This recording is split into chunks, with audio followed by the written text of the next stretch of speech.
everybody! Welcome back to Happily Booked, the bookcast where two kindred spirits believe that the pursuit of happiness is the same thing as reading a good book and being able to talk about it. We're your hostesses, Brooke and Beck. And naturally, we're happy to be here on another Monday. Yep. Living our best life.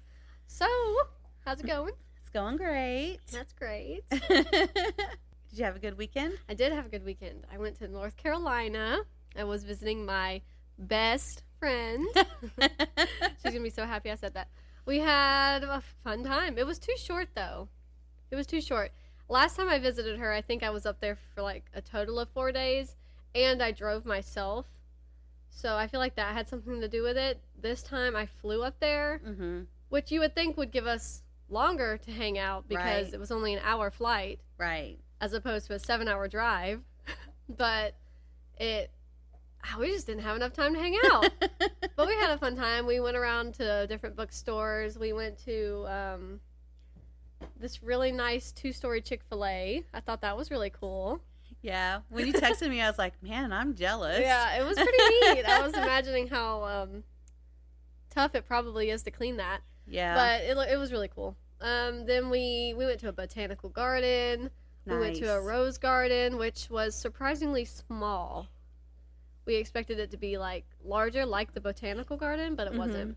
But it was definitely a hot spot for weddings. They were setting up a wedding there while we were walking around. Oh, I was wow. like, well, what are they going to do when the wedding's actually going on? Like, you know, like, are they going to tell people, no, don't go down there. Quiet. Right. Don't want to be in the background of the pictures. I don't know.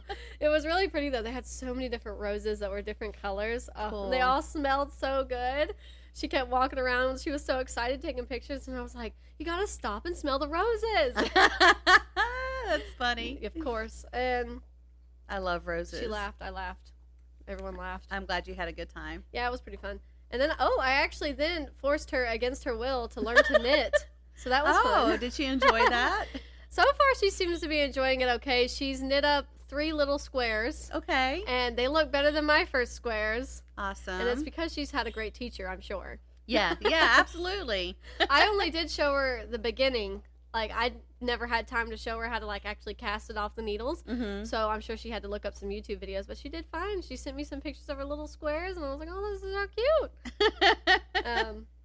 But, yeah. So I technically, I left her with the ball of yarn that I got to practice on to show her while I was there. And the knitting needles that I got to show her while I was there. So now she has her first 2 pairs of needles and 2 balls of yarn. I'm just so proud. She likes it. You're educating people about yarn one person at a time. One person at a time. One North Carolinian at a time. Hey, you got me to my crochet needles. I know.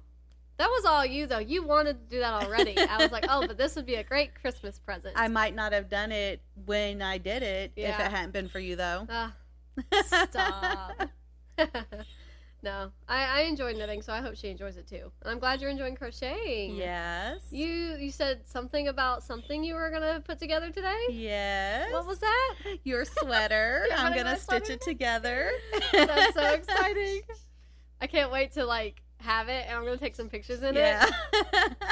I'm not 100% sure about the length of the sleeves yet, so once I put it together, I'm going to see if I need to do more. That's going to be funny. I'm going to have, like, one long arm, one short arm. I am concerned about that. Nah, it'll be fine.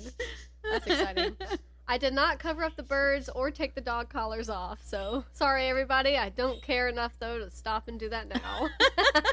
You might hear the dogs wandering around. You might hear the birds screaming. If you care enough, you should send us some money. We accept donations towards a future studio.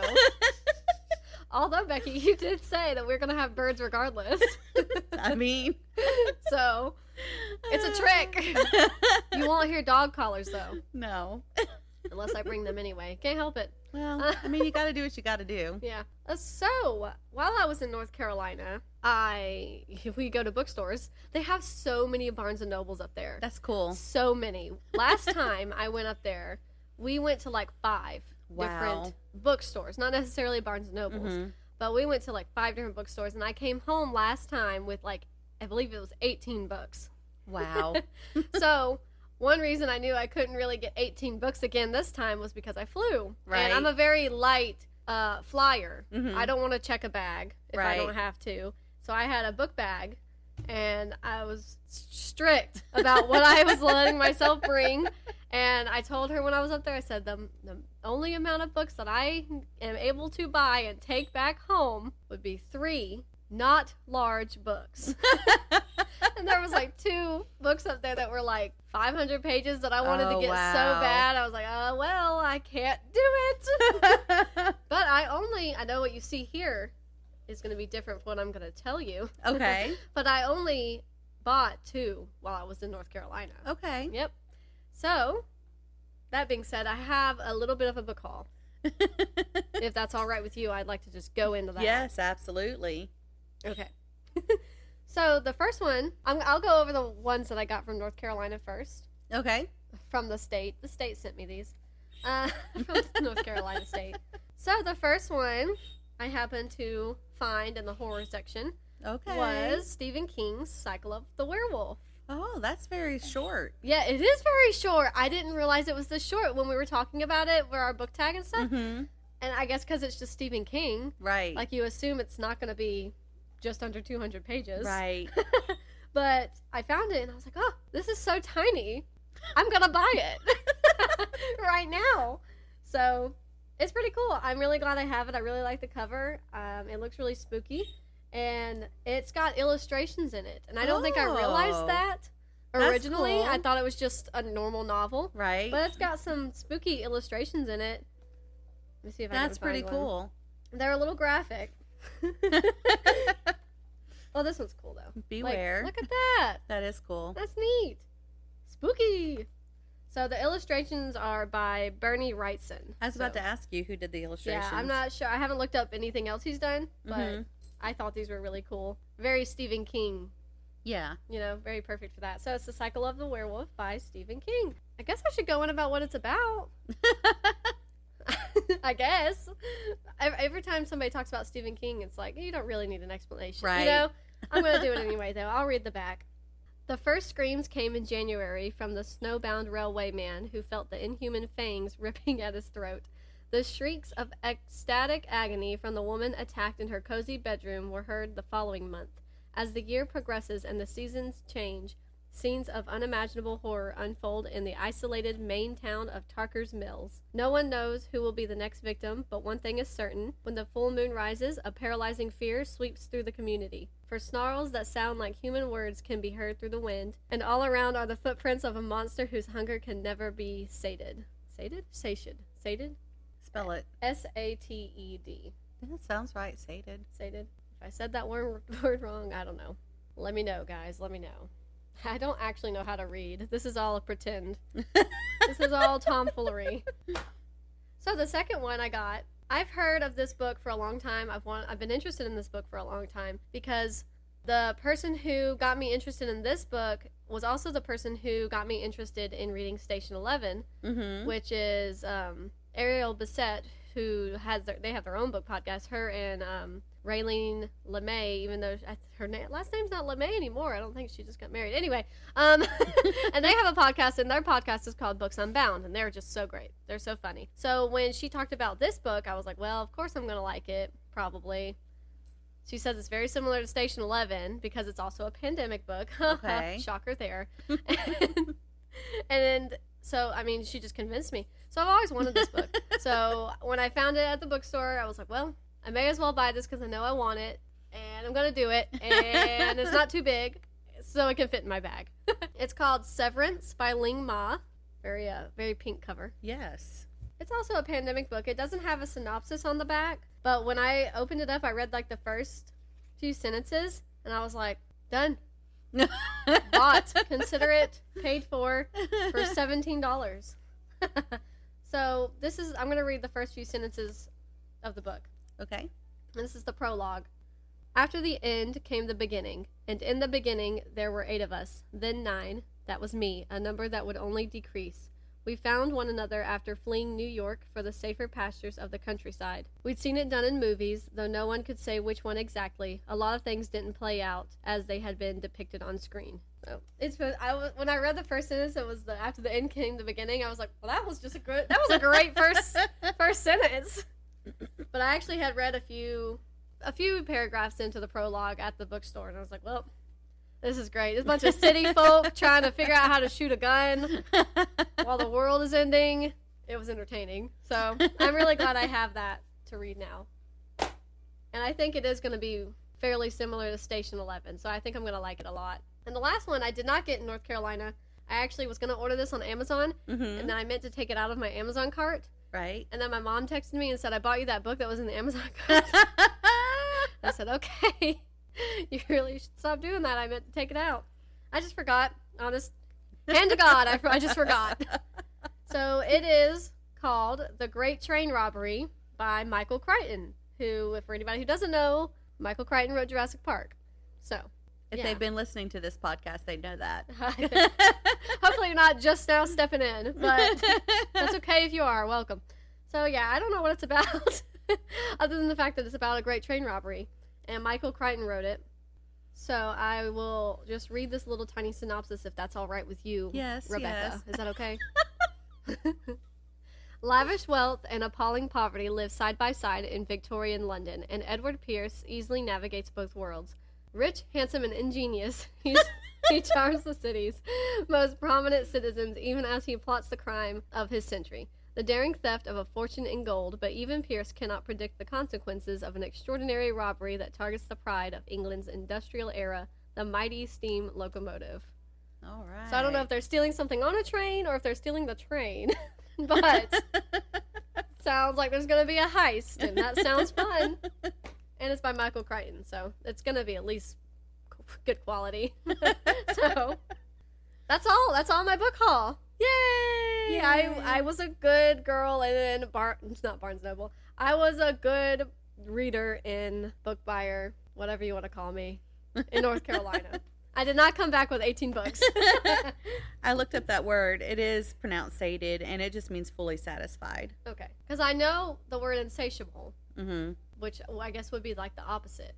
So I figured it was like sated, but I wasn't sure. I have never read that word.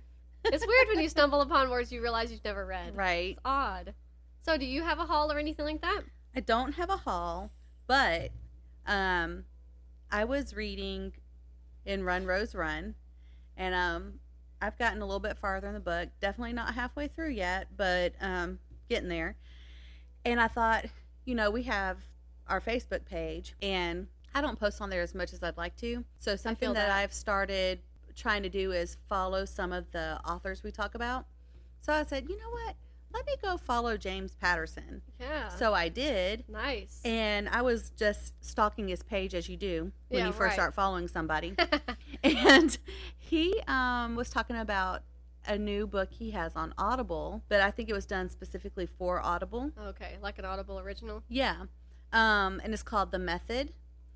And it's not just narrated by one person. It's it's like a full cast. Yeah. It's got a lot. And so I started listening to it this morning, and I got to thinking I should probably read this one without the girls. I've actually never read a James Patterson book before, I don't think. Possibly maybe a long time ago, but I couldn't even tell you what possibly that might have been. Right. So far in Run, Rose, Run, there's been language, but nothing like the F word or anything like that. And it's not like every other word or anything like that. It's not like aggressive, bad language. And so I haven't had a problem with reading it. So I'm not 100% sure that there'd be a problem. However, when I was reading what it was about, it is about an actor who, I don't know if anyone knows what method acting is, but method acting is the kind of acting that Sally Field does and some other stars. You totally immerse yourself in the character. Yeah. And like even in your normal day-to-day life. Yes. Yeah. And you are that person. So apparently he's going to take a class on method acting. That's why it's called The Method. And the then takes a role as a serial killer. Oh. And the thing that really caught me and made me think maybe I shouldn't listen to this with the girls is it says, how far will he go to become this character? So this is what I need to find out. So now I'm hooked, but I don't want to read it with the girls because I'm not sure exactly how it's might get. So, but I just wanted to let everyone know that we are following authors on Facebook. Yeah. And I will share things as I see them to try to keep people updated on some of the authors that I'm following. And if anyone has any suggestions on authors that we should follow, email us or direct message us so that I can go on there and follow them. And then when they update us on stuff, I can share it and update y'all too. Mm-hmm. So, like about upcoming books or adaptations. When they have new releases, like Josh Malerman had last month, he had something that a book he was talking about, and I shared that on Facebook. I also shared a couple of his other posts. He's actually kind of a neat guy. Yeah. Like, he did a little video and he walked his property, and his wife is a makeup artist, and he walked his property in this video. And there's this little hut thing that she made out of twigs that were just laying around the property. That's cool. And it looks kind of like almost like an egg maybe that was made out of twigs. And he goes in there and he looks down at the ground and he leaves and goes, "Wait a minute, was that my wife's face?" And it was like this, I don't think it was actually his wife, but I think she made this like face and had it like halfway hidden in the leaves and the egg. That's so funny. And it was so neat. Like, they've got to be a great family to hang out with. Two goofballs. Right. Yeah. And I went over and stalked her page for a little bit too and was looking at some of this makeup stuff that she's done. So if anyone wants to check out Josh Malerman and his wife, I forget her name. But yeah, so we follow some authors on our Facebook page. Yeah. So I just wanted to share that. I thought that was neat. That is neat. I should do that on the Instagram. Something I forgot to mention while I was in North Carolina, while we were in one of the Barnes & Nobles, when I found Severance, I actually found it in 2 different Barnes & Nobles. The first one we went to, I decided not to buy it, and that's where I actually found Cycle of the Werewolf. Mm-hmm. So I was like, okay, I'm pacing myself. Right. Pacing. Very important. And so then we went to another one, and I found Severance. It's like it was speaking to you. It was calling your name. Yeah, Brooke. And so I found Severance, and I said, you know what? I bet is around here, Station 11. So I was like looking around on the shelves, and I found it, and I was like, oh, friend, bestie, look what I found. Tap, tap, tapping the cover. Nobody can see me. I said, I found Station 11. And so she just sort of reached over, picked it up, and was starting to read the first page, and I was like, okay, this is good. This is good. And so I walked away, left her to herself for a second. Didn't want to pressure her too much. And then I was like picking up Severance, and I think I was looking at some other books. And then I came back to her. I was like, so how's that going? I see you've, and she had gone past the first page, and I said, that's even better. So you've made it a few paragraphs in, and she like shut it, and she was like, well, that was a great opening. I'm hooked. And I was like, yes! Success! Finally! Somebody else! Oh, that's great. Because it is a great opener. You should read it. Yep. And so now she has it, and I'm so happy. And now she's learning to knit. I was like, oh, she's just a baby me. It's adorable. Station 11 with some yarn in a picture she posted. It was so aesthetically me. Loved it. So that was fun. I'm glad I can finally get somebody else to read it. Yeah. I think that I have somebody else in mind that wants to read it. She just wants to borrow it. So we'll see. Hopefully she won't spill coffee on it. Yeah, you know what? Even if she does, as long as she enjoys the book and will talk to me about it, worth it. I'll just buy another one. It's fine.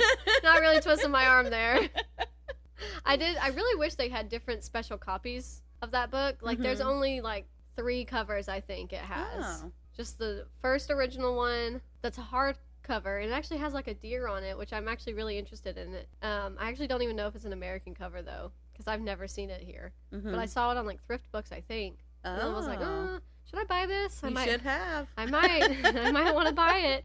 And then the regular one that I have, that's like the night sky with just an open field, and there's like some tents. And then there's the television adaptation one where it's got like a melting candle on it, and I think that's it. But It's pretty good. Really good book. You should really read it. Everybody out there really needs to read Station 11. It's got a great opener, I hear. It's really good. So, yeah. What are you currently reading? Oh, wait. We should talk about what we finished. Is that what we do? What do? We talk about what we finished first. Yeah, I think so. Oh, I finished. What'd you finish? Wait Till Helen Comes. Who did I say wrote that? I don't remember. I saved it on Scribe, too. Did you? Mm-hmm. So I thought it was a good ending. Okay, good. Don't know. Again, let's see. That's not necessarily a happy ending, but it ended Mary well. Downing Hahn. Mary Downing Hahn. No, I don't want to give anything away. I would definitely say it is for children. Okay, yeah. Based on the ending, because it could have gone differently if it were written for adults. Yeah. To be like more scary. Yeah. But it was sufficiently creepy. Good spooky. Yeah. And I would say that it's a great read for kids. So Yeah. if your kids like spooky stuff already, like if they enjoy Goosebumps, like some of us did growing up, my kids like Goosebumps. Love So if they enjoy Goosebumps. Goosebumps, they would like Wait Till Helen Comes. So it's Christmas season now. So if you're thinking of something to buy for your kids, even though it's a spooky book, I would say that's a good one to buy for them if they like spooky stuff. Yeah. The ending, I enjoyed the ending. I thought that as an adult, it could have been scarier, but I really enjoyed how it ended. That's good. And that's all I should say. Good. I like that. I'm still intrigued to listen to it myself. I really like the title. I like that it's like a children's middle grade spooky book. I like that. So that's exciting. I was going to ask how you would compare it to Coraline, the movie. I know you haven't read Coraline. But Ella was talking about Coraline, the book, this morning because she's, I guess, heard some spoilers. So we're going to have to read it. Yeah, you got it. We're going to have to. She was talking about Other Father in the book versus Other Father in the movie. Compared to the movie, not as creepy as Coraline, I would say. Again, not having read the book, but knowing that the book is creepier. Yeah. I would say that if you read Coraline and you think that's too much for your kids, Wait Till Helen Comes is not that bad. Okay. So that might still be something you would want to get them. Yeah, that's a good explanation. Well, cool. I finished one book. Okay. What did we finish? As opposed to last week's, what was it, 7? 5. Oh, 7. 800. It was a lot. Yeah. So I finished Foe, a novel by Iain Reid. Okay. I know we have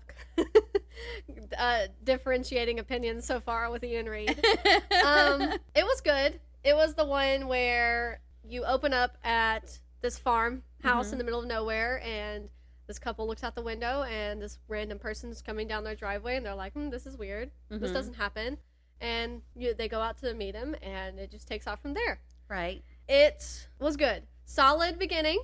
I liked it. It hooked me because I'm like, oh, out in the middle of nowhere and random person showing up?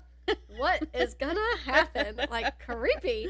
And I'm all aboard for that. And then the middle kind of dragged, and I was like, okay, this is getting a little not interesting. This is getting a little boring now at this point. Like, come on, pick up the pace, do something else. Right. And I had 2 theories in my mind, and I was thinking, if it goes this way, then I'm not going to really have liked the book too much. Whatever.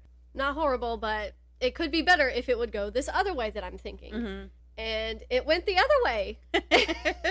And I was glad, because that was much more exciting and much more unsettling and creepy. And I really liked it. Only because of the plot twist at the end, which you could argue was not really a plot twist if I had already guessed it. Right. And to some people, when they can guess like plot twists, that's like, I'm mad that I could figure that out. Right. Like, I wasn't supposed to figure that out. It can go either way with me. I like figuring it out and then it being true, and then I'm happy with it. Or I like not being able to figure it out, and then I get totally slapped in the face, and it's like amazing. So either way, I thought it was pretty good come the ending. I love listening to your theories, especially when they're wrong. Yes. Especially when I'm so confident, too. It's really funny. When I read Lock Every Door, I was like, this is not at all what she's... I was in the mindset of that book. I was like, trust no one. No one is a friend. Everyone is the enemy. But this one was good. I really liked it. After that ending that I predicted, I was glad it went that way. I think I like the way Iain Reid writes, except for the middle dragging. I have a feeling that this one was written before I'm Thinking of Ending Things by Iain Reid, which is, I just started currently reading that one. Are you enjoying it? I'm liking it. I might pick it back up at a later date. I'm because really I think liking when it. I stopped listening to it, it was starting to pick up. I just thought it was kind of boring at the beginning. I can see, like, maybe you're not into such a slow burn of a book. I just really like how creepy it is. I really like how creepy it is. And there was the fact that I could not listen to that with cussing. the girls. No. And, no, I have definitely listened to worse, but no, there is still a decent amount of curse words in this, in that. And there was some cussing in Foe as well. You might like that one, but if you try to read I'm Thinking of Ending Things Again and still don't like it, I would just say Iain Reid's probably not for you. But I'm really enjoying I'm Thinking of Ending Things, and I'm enjoying it so much that I will probably try to watch the show after I finish it. Okay. Because it is creepy. Like, I will say it was starting to get a little... It was finally picking up when I stopped listening to it, I thought. And I think I had like an hour and 45 minutes left. Oh, wow. I'm listening to it on audio. You're almost done. I have an hour and 22 minutes left. So it's really starting to... I can't talk about it on the podcast with you because I don't want to give anything away for anyone who's interested in reading it. But there was something that was mentioned in the book that connects with the phone call she's getting. And that seemed pretty... That's what kind of made me regret saying I'm not going to finish reading it. Okay. But I don't want to say anything on the podcast. Yeah, you should write it down so we can talk about it after we're done recording so I can see what you're talking about. Because there was something you said when you were still currently listening to it. You had said something like, something happens with this girl and it makes her not want to be committed, I think is what you had said. But now that I'm listening to it, I don't think I picked up on that. No, it was just... And I don't know if I missed it. I don't know. Give it some thought. We'll talk about it after the podcast because I think I remember what you're talking about, but or what I was talking about. Okay. But again, I don't want to ruin it for anyone. anyone. I am developing a theory now that I'm getting only an hour and a half out from the ending. It's exciting. I'm actually enjoying it, though. I'm really enjoying the I'm Thinking of Ending Things by Iain Reid. It's pretty good. I like the slow burn. I like the slow burn, creepy, ominous undertone of everything where you're like, what? And I like the back and forth narrative. I do like back and forth narratives. Yeah. I do like that. I get bored easily, I guess. Yeah. When I think I mentioned this before. When I had to read House of Seven Gables in high school, if it hadn't been a required read, I wouldn't have read it. Right. The first chapter is so slow. Yeah, that's definitely got to be a hooking point for you. Yeah. And you have to, I guess they had to do the first one so you would have this visual they wanted you to have, specifically of the House of Seven Gables. Right. So it describes it in detail, and then it describes what Hepzibah is wearing in detail, and I'm just like, who cares? But I get it. Yeah, I understand. But once you get past the first chapter, it picks up, and it's a good book. But I never would have gotten to the second chapter if I hadn't had to read it for school. Right. So I think I just get bored easily. Yeah, that's fair. They're also such different readers. I mean, it's totally fair. And some things you like better on audio, some things you like better physically reading with your eyes. Right. I'm the same way. And while we're talking about that, I think that it's good that we don't always like the exact same thing because the whole point of the podcast is to try to get people who aren't readers to read. Yeah. It's to talk about things in every genre of book. One reason why we're going to eventually have guests to talk about what they like to read is because there's a reason why people don't like to read. They get bored. Right. And if we can talk about something that is interesting to them, then maybe they'll start reading. And then I think reading has so many advantages to it. Not just because you can be in your own world, but for instance, the word sated that you had never read before. It helps increase your vocabulary, which helps increase your IQ. I mean, it helps you when you're talking to someone. You know, maybe you don't have to use vulgar language to get across your point if you know more words. Yeah, if you widened your vocabulary a bit. Yeah. So I just think, and I don't want to make anyone who uses bad language to feel bad that I think low of you or anything. I have lots of friends who use quote unquote bad language. It's just not for me. Right. And I have my own reasons why I don't. Yeah. But if you increase your vocabulary, then you might be able to use other words. Yeah. Is all I'm saying. You might be interested in using different words. Yeah. I mean, to explain your feelings. Yeah. You know? That's why there's so many words, too. Sometimes there's a perfect word for everything. Yeah. And I think, too, in our society, that we have gotten away from education. Mm-hmm. And maybe that's another reason why people don't like to read. It's not easy for them, just because the education system is kind of lacking. Mm-hmm. And, you know, if you read and you don't know a word, just do what we just did. Doing and look it up. We went to dictionary.com right here on the podcast and looked up sated and what does it mean. Yeah. And then now you know a new word, and you could feel proud of yourself for learning something new. Yeah. You know? And I love that is the point of our podcast. Yep. We don't have to enjoy the same things. It's cool when we do. Yeah. But we don't have to. I think it's neat that we enjoy such different stuff sometimes. Yeah. Yeah. And of course, you enjoy a whole plethora of reading. I think you enjoy horror maybe more than other things. Yeah. But you enjoy a whole variety of things. Thank you. You're welcome. I take that as a compliment. It is a compliment. And I just think it's great that we can talk about so many different books for people who don't read, or maybe they're stuck in one genre, but maybe they might want to branch out and read Station 11 if they've never read it, you know? Everyone should. And I think that's cool that's what our podcast is for. Yeah. That's it. Clapping. Applause. Front row standing ovation. No, you're definitely right. Yeah, going back to Station 11. It's got a great opener. It takes off from the get-go. You're constantly wanting to know what's happening. You're constantly wanting to see what these people are about to experience. I really think it's a great book. It's not too short. It's not a hard read. Mm-hmm. I mean, it's not too short. It's not too long. And it's not a difficult read to get through at all. Like, I've read some books where I'm like, I really don't feel smart enough for this. But I've pushed through it anyway and enjoy it at the end. But no, Station 11, easy read. Mm-hmm. Easy, enticing, beautifully written. Boom. Sold it. Okay. So, please read that. So, that was all I finished was Foe. And I've already mentioned that I'm currently reading I'm Thinking of Ending Things by Iain Reid. I'm also reading currently The End of October by Lawrence Wright. This is the one where I read the synopsis on the back last episode. Where I couldn't pronounce half of the things on the back. That was tough. That was a tough moment for me. But it's a pandemic book. You're following this pathologist, I believe he is. Oh, if I'm wrong, I'm so sorry. He starts off in Indonesia. He goes to Indonesia because there's a sudden outbreak of this new virus that nobody knows what it is, right, and what it's going to do.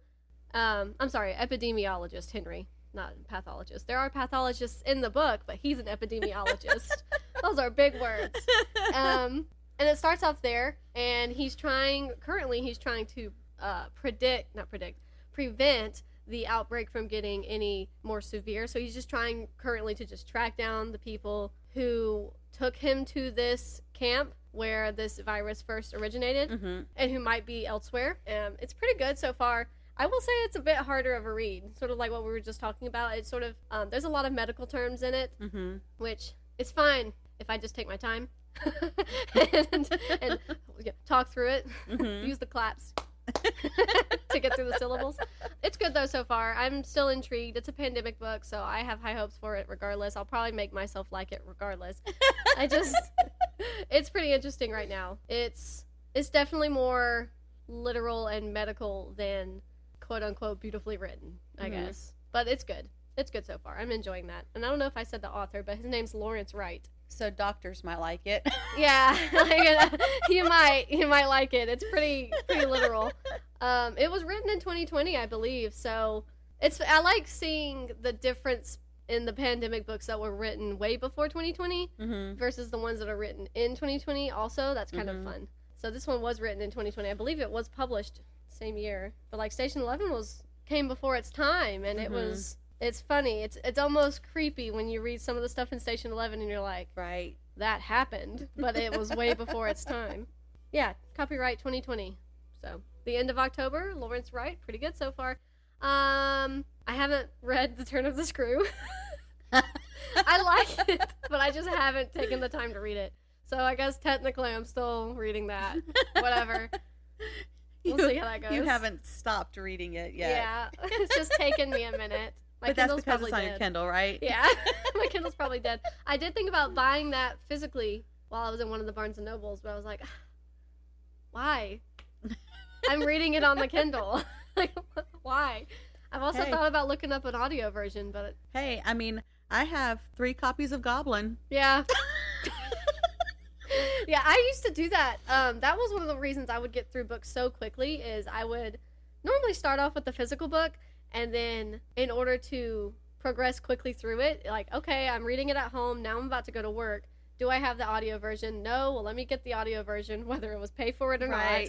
And then I'd have the audio version, so then I'd see where I was in the physical book, go to that chapter, listen to it, then I'd see where I left off, pick it up back again in the physical book. It was a never-ending thing. That's funny. That's something I forgot to talk about, I think, was how Audible and Kindle... oh, they're like one. They work together. Yeah, they are one. They are one. So when I was trying to finish Goblin... In a hurry. I don't know if I mentioned that. You finished it 2 seconds before we recorded the book podcast. I put that sucker on the fastest speed, and I was listening hard. A little chipmunk narrating. But when I was reading it on Kindle, and then I was listening to it on Audible, it would bookmark it in the right spot. That's so nice. It was so cool, because I was thinking I was going to have to do that. Like, I was going to have to see where I was in the one app, and then fast forward or whatever. Man, it did it for me, and it was so exciting. Yeah. So I just wanted to share that with people who didn't know. I didn't know that for a long time. And I was like, I would always like go onto the Kindle app if I was doing that with the Kindle app, and be like, why does it say I left off here? I don't remember doing. I don't know, and it would totally throw me off. And it never really fully clicked until you had told me that like last week or the week before, and I was like, well, that makes complete sense, because they work together. So, what are you currently reading? Still reading Run, Rose, Run by the great Dolly and the great James. I like your names for them. That's funny. I thought you were about to say the Great Gatsby for some reason, and I was like, well, I almost bought another version of the Great Gatsby. That is hilarious. That's on my list to read, though. Oh, that is on my list to read. You gotta. And I started The Method by James Patterson. Yeah. So, literally just started it. That one sounds really this good. morning. It does sound good. And I told Emma, I said, I think I'm just going to have to listen to this on the way to work and on the way home. Yeah. Because I don't know that she should be listening to it. Yeah. But I want to listen to it. And then after you listen to it, you can say whether or not she should or not. Yeah. Yeah. Yeah. So that's what parents are for. Yep. To get the brunt of everything. Right. First. So yeah, I think that's going to be really good. Yeah. And that's it, I think. I haven't started Harry Potter because it is, so I took it to Ohio, I think. Somehow it ended up in Emma's room. The first 3 books were all in her room. Interesting. I have recovered the second one and put it back in its box set. Yeah. But the first and the third are still in her room. She doesn't know where they are. And I'm like, well... Is that where y'all were reading them? No. Well, the 2 were definitely in the suitcase. You sneaky girl. Why the third one was in there, I can't remember. Yeah. But she said last week, oh, I know exactly where it is. So then when I went to read it, I said, go get that book so we can start it. She said, I don't know where it is. And I said, well, you better find it. I spent a lot of money on that book. Yeah. I don't want to replace it. Because I got them all at the same time. That's and it's time to read it. It's past time to read it. Yeah, y'all need to read it. Yeah. It's like so, and it's both our the best favorites, one. so we need to be reading it. I mean, she's going to be interested with this one. So that is to be started, but we haven't started it yet. There's just not enough time, is there? No. I was just thinking while you were saying that.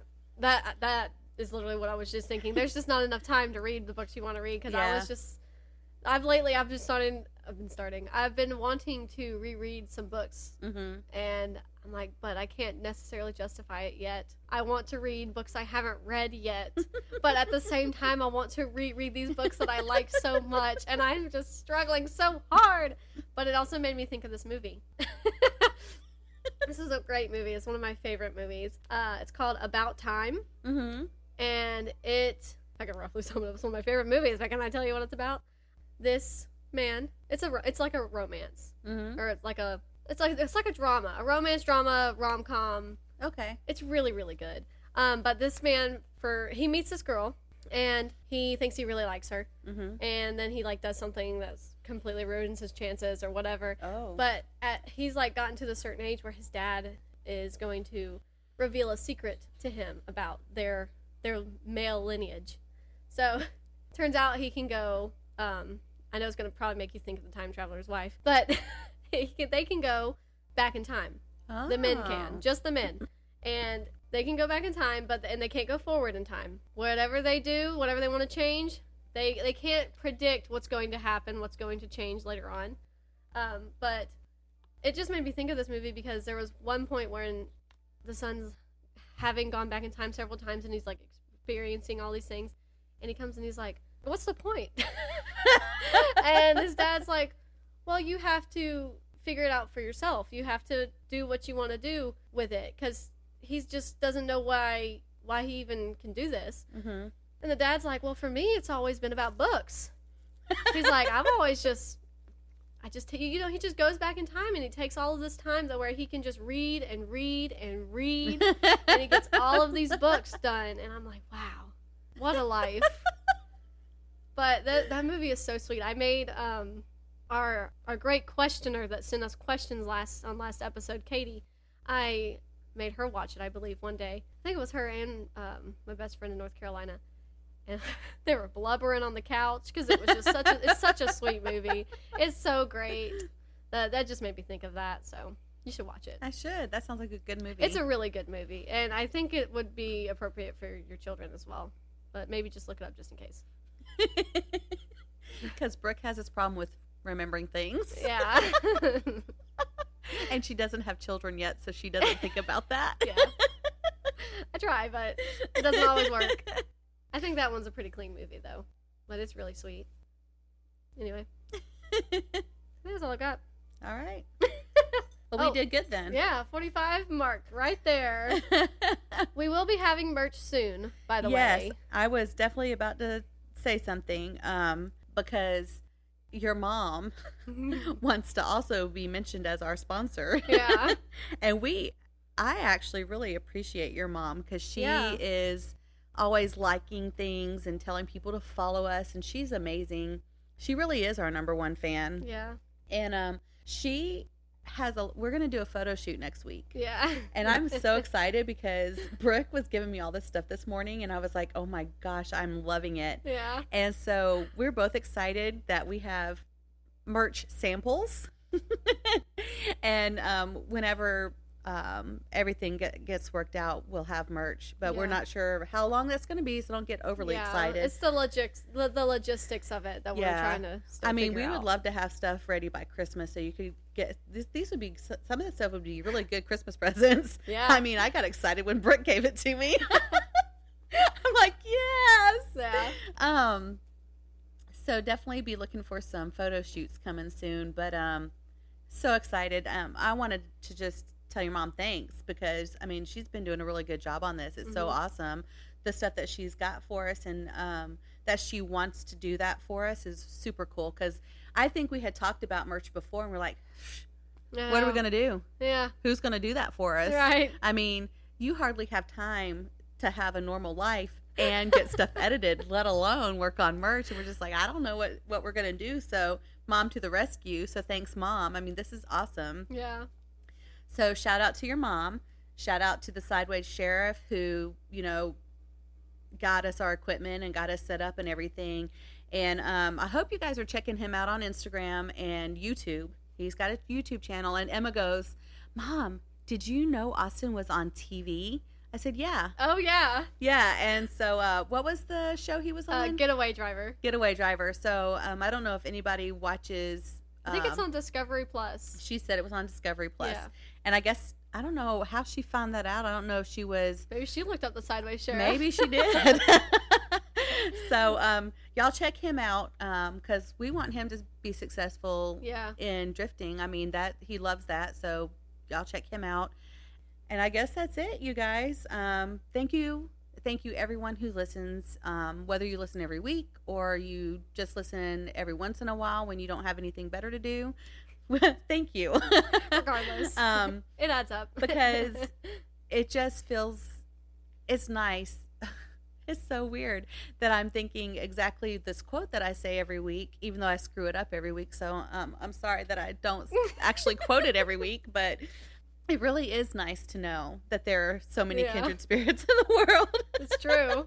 I mean, so I'm going to say the quote, probably going to screw it up again, but you got it, Becky. You got it. Kindred spirits are not so scarce as I used to think. It's splendid to find there are so many of them in the world. You guys are our kindred spirits, and we feel that.